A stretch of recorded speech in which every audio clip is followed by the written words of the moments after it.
En esta segunda parte de la clase de pensamiento crítico vamos a profundizar otros conceptos muy importantes desde el cortometraje basado en el repartidor de paquetes. Es un cortometraje que empieza con unas frases muy interesantes para analizar, que quise meterlas como esas reglas del pensamiento intuitivo que inexorablemente nos llevan a tomar decisiones muy equivocadas. Juan Sebastián, empecemos por aquí, mira. Solo es robar si te atrapan. Bueno, esa es la lógica de muchas personas que se meten en delitos o que... O sea, por ejemplo, si yo te robo esto, pero nunca me meten a la cárcel, no estoy robando. Bueno, a partir de lo que tú dices, quiero que pensemos en algo, que hay muchos inocentes en la cárcel y también hay muchos delincuentes en la calle, porque el derecho es un juego de retórica.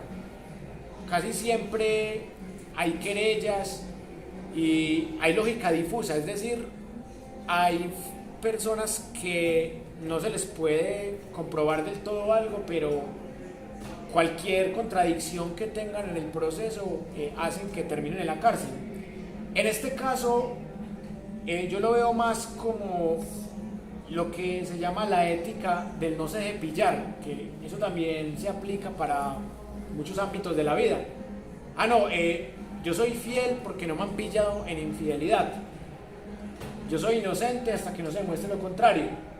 Es un principio universal, jurídico, válido, pero el tipo empieza cometiendo unos errores que llamaríamos morales, pero que terminan convirtiéndose en errores judiciales, errores que se pagan judicialmente más bien, porque al menos en este caso uno ve que hubo elementos para hacer justicia, pero no siempre es así. Y no es por aplaudirle, pero la verdad es que hizo muy bien su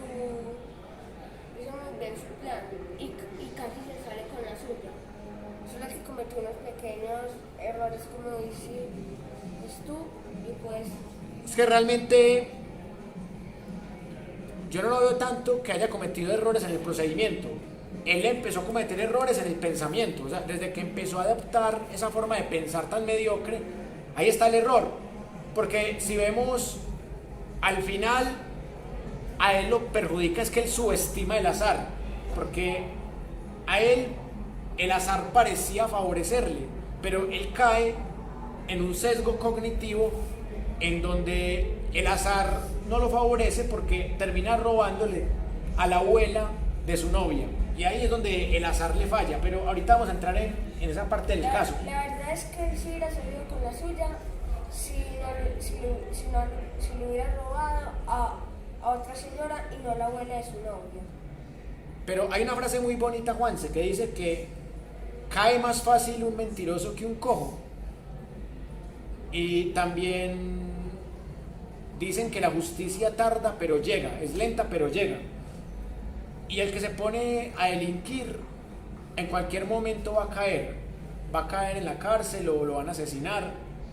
Y por eso este tipo de cortometrajes, sí, la ley del karma, en este tipo de cortometrajes tratan es de dejar unas enseñanzas morales, pero que son muy interesantes para analizar. Pero quiero que analicemos unas frases de acá y que las ubiquemos teóricamente. Por ejemplo, primero esta: solo es robar si te atrapan. Eso es una falacia. Porque si yo me robo es una falacia porque ladrón es ladrón, o sea, es que la impunidad es algo muy común en nuestra sociedad, pero que algo se quede impune no quiere decir que el delito no haya existido. Y por eso mismo lo ubicamos aquí en el campo de las falacias. Eso se puede llamar como una falacia de accidente, porque que lo pillen a uno o que no lo pillen a uno es algo accidental, es algo que depende del azar. Entonces, En el pensamiento crítico se llama el sesgo del resultado. Y en la argumentación, en la teoría de las falacias, es algo relacionado con subestimar el azar y a la vez también tiene que ver con, como no me pillaron, entonces por eso no me equivoqué, pero vuelvo otra vez al tema de lo ético y lo político, que en la politiquería dice, no importa ganar, con tal de que ganemos, el tema de Maquiavelo, pero en la ética es importante también las formas, y es más importante las formas que el resultado en la ética. En la politiquería, porque eso ni siquiera es política, es politiquería. En la politiquería no, con tal de que lleguemos al poder, con tal de que consigamos el dinero, todo vale. El todo vale es lo que hemos estado criticando en este rato. Juanse, quiero que analicemos la segunda. Léeme, ¿cómo dice la segunda?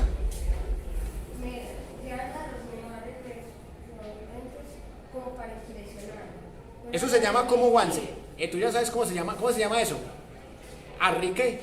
Arribismo. El arribismo es una doctrina muy propia en la sociedad actual. Porque mientras decían eso, dijeron la palabra engañoso que no existe. En todas las sociedades hay arribismo, pero en la sociedad burguesa capitalista el arribismo se nota más, porque es una sociedad que te engaña con la publicidad, que te motiva a consumir, a aparentar lo que no eres, que te dice que el estudio solo sirve para trabajar, lo que criticaba Estanislao Zuleta, que el estudio solo sirve para producir, para ascender de clase social. Entonces el arribismo, ese es el primer error que yo le veo al personaje, al protagonista que termina siendo antagonista del cortometraje. O sea, eso de la llevo a los mejores restaurantes para impresionarla, uso ropa de marca, le regalo joyas, le regalo una maleta costosa, uso tenis exclusivos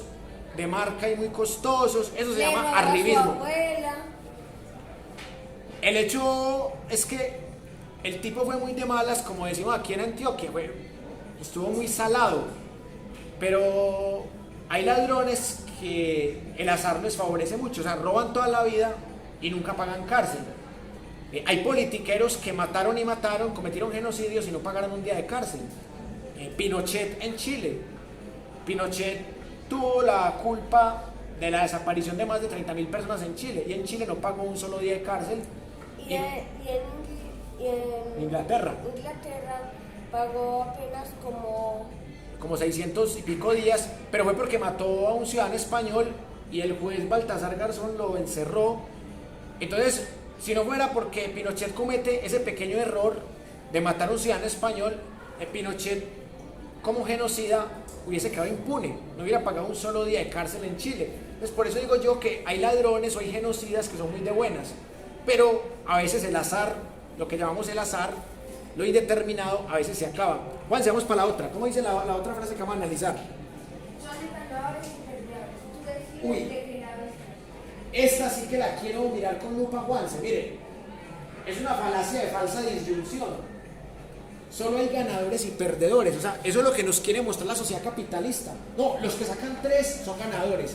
Los que sacan 2,9 para abajo son perdedores. Por eso yo he sido enemigo de la calificación en la educación. Porque la educación nos trata de vender un modelo de perdedores y de ganadores. ¿Y tú qué le pones 5 a todo el mundo? No, a todo el mundo no, a los que vienen. O sea, yo también caigo en la trampa, porque para mí el ganador es el que viene y el perdedor es el que no viene, porque se pierde el conocimiento, se pierde pero eso es división subjetiva.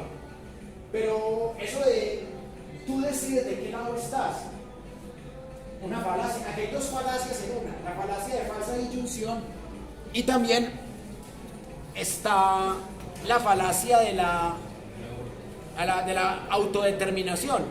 O sea, de que uno puede proponerse algo y solo porque uno se lo propuso lo logró, o uno es pobre porque uno quiere.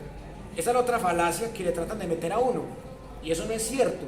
Muchas veces uno es pobre porque el azar no lo favorece, o porque simplemente estudió algo que no da plata, y ahí es donde entra el capitalismo. No, es usted hace algo que no da plata. pero es como una forma de culpabilizar a la persona por el sistema. Es como el sistema está por encima del sujeto. La compañía tiene una fuerte, ¿cierto? ¿Cómo es una falacia si en sí esa afirmación es subjetiva? Si es subjetivo, ¿cómo puede ser una falacia o una verdad? Es que precisamente por eso es subjetiva, porque tiene un error de lógica, porque cuando algo tiene una lógica que funciona para cualquier sujeto. Cuando algo es muy intuitivo, muy rápido, o sea, es que algo puede ser subjetivo, pero tener más rigor lógico que algo que sea intuitivo, por ejemplo. Te voy a poner un ejemplo.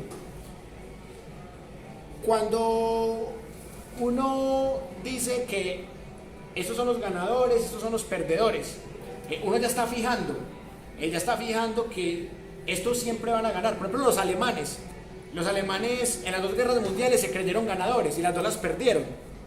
Entonces, ¿cuál es la verdad objetiva?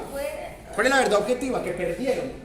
Pero ¿qué se creyeron ellos? Que iban a ganar rápidamente. Incluso eran tan arrogantes en su actitud que decían, no, es que guerra rápida. O sea, esto en un momentico lo acabamos.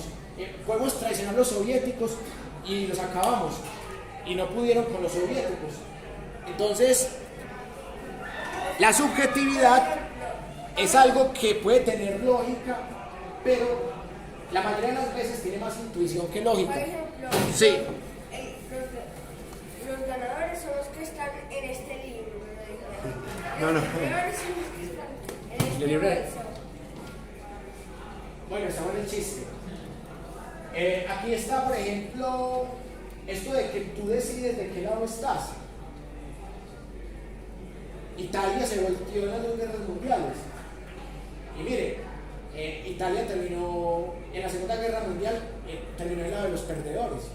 Entonces, por eso les digo yo que una cosa es lo que uno cree y otra cosa es lo que pasa. Y por eso es tan importante el pensamiento lento, porque el pensamiento lento también se puede equivocar, claro, pero hay más probabilidad de equivocarse con el pensamiento rápido que con el pensamiento lento. Porque el pensamiento lento se deja llevar más fácil de las emociones y de los sentimientos. El pensamiento rápido se deja llevar más fácil de las emociones y los sentimientos. El pensamiento lento se basa más en los hechos, en las relaciones entre las premisas. Entonces, cuando usted construye un argumento, puede que no todo el mundo esté de acuerdo con ese argumento, pero usted puede demostrar que ese argumento, al menos desde la lógica, es correcto. Ahora, vamos al caso del mentiroso, del mitómano.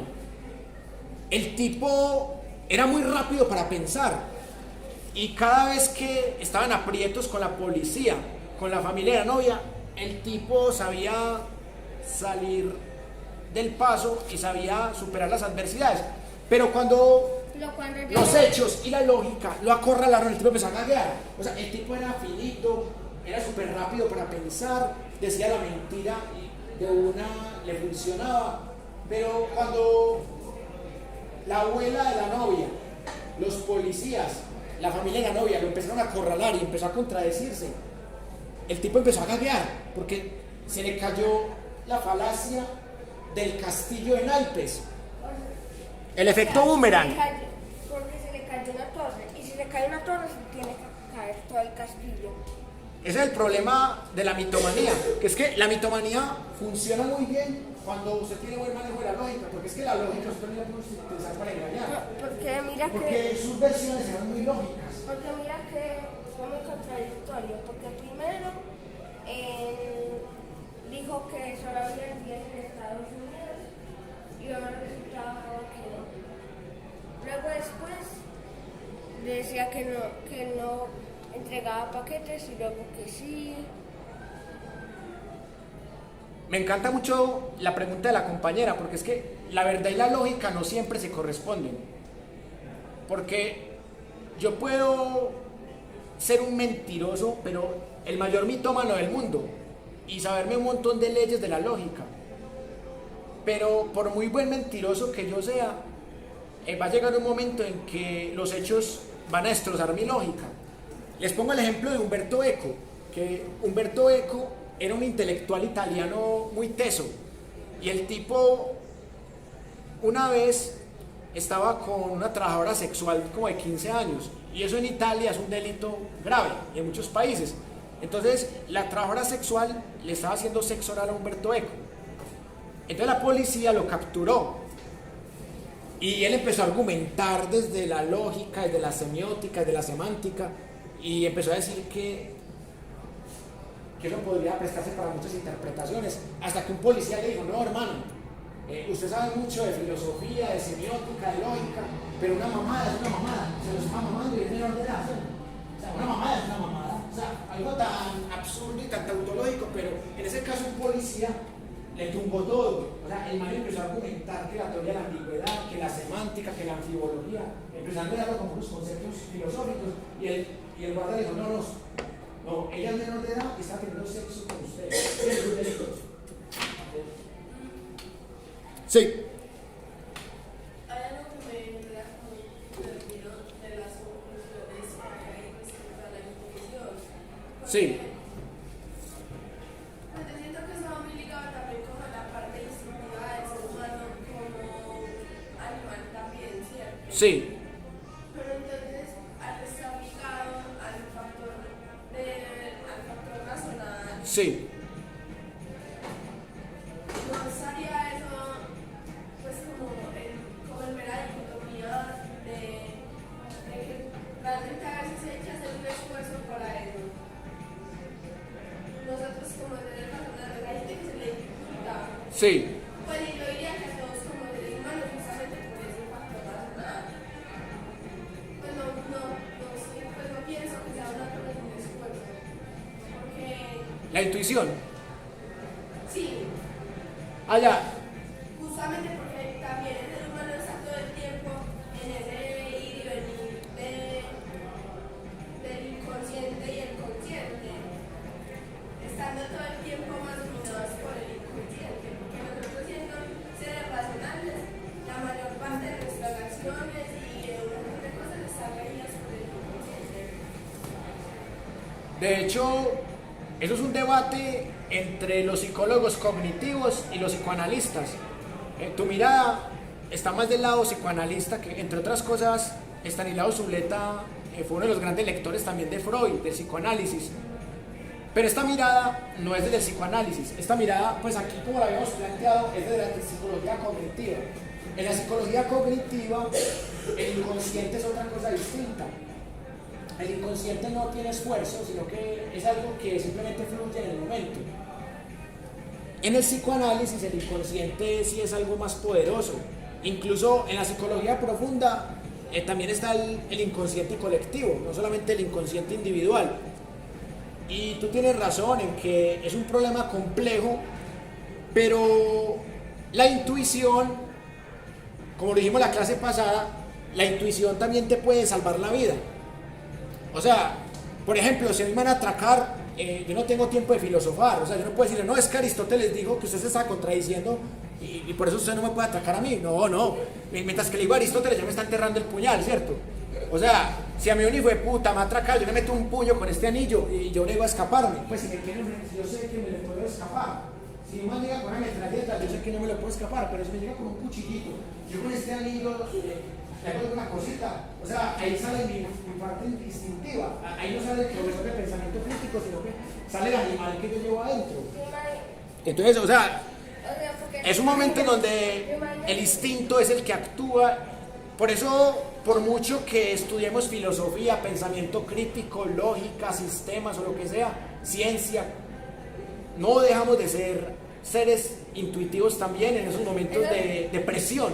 Compañera. Por ejemplo, cuando una persona es antes muy lógica, no se va a dificultar antes de trabajar con la intuición. También. Un tipo de persona que siempre anda mucho, o piensa mucho antes de hacer algo, piensa mucho antes de hablar, piensa mucho antes de hacer algo. En un momento así no tengo pues como, ¿qué hago yo aquí? Me van a tratar tan justo, porque no tengo forma como de reaccionar de esa manera. Exacto, antes es que... Entonces, es algo como con esfuerzo, como si necesito, pues si necesito pensar más,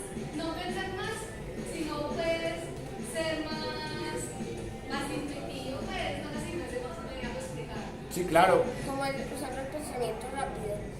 Exacto, por eso es que yo le recomendé el libro de 500 páginas de Daniel Kahneman, porque él dice, no podemos, la academia se quedó aquí, la academia se quedó aquí, y se está olvidando de esto que es igual de importante a esto. O sea, la academia se quedó en la lógica, se quedó en la lógica aristotélica, en la contradicción.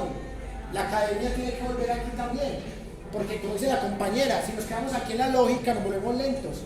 Y cuando nos toque sacar el pensamiento intuitivo no nos va a funcionar. O sea, vamos a perder esa importancia de la rapidez del momento. Porque Pues, pero es porque como por ejemplo la lógica no está, pues para lo que uno le enseñan en un colegio, Sí. no es como muy rígido, entonces es como para que uno se cuestione intuitivamente como esto está mal. Es como para que uno siga como una serie de reglas, tanto de comportamiento como de pensamiento. Entonces es como piense más lógico, pero para que no cuestione otro tipo de cosas. Tenía un profesor de filosofía que hablaba mucho de que el colegio le enseñaba a uno a no cuestionar el tipo de gobierno que hay, o el tipo de religión, pues las religiones, entonces que uno le enseñaba era más como rígido para que uno no pensara, para que uno no cuestionara, no se preguntara las cosas. Totalmente de acuerdo. Miren nomás la cartilla de Santillana. La cartilla de Santillana niega los falsos positivos, por ejemplo. Entonces, ese tipo de cartillas son instrumentos del poder para imponer una verdad que está llena de falacias, que favorece el status quo, y por eso es muy interesante lo que tú planteas, porque lamentablemente quieren que la gente se entretenga, o sea, que la gente se entretenga, que la gente estudie cosas memorísticas. Siempre la lógica es, se puede manipular, y la intuición también, o la intuición, porque la intuición es más natural de lo que uno pues tiende, cree que uno debe hacer, pero la lógica no se podría manipular, ¿o no? Esa pregunta es interesante. La doctrina es, por ejemplo, cuando se habla de la doctrina de las personas están adoctrinadas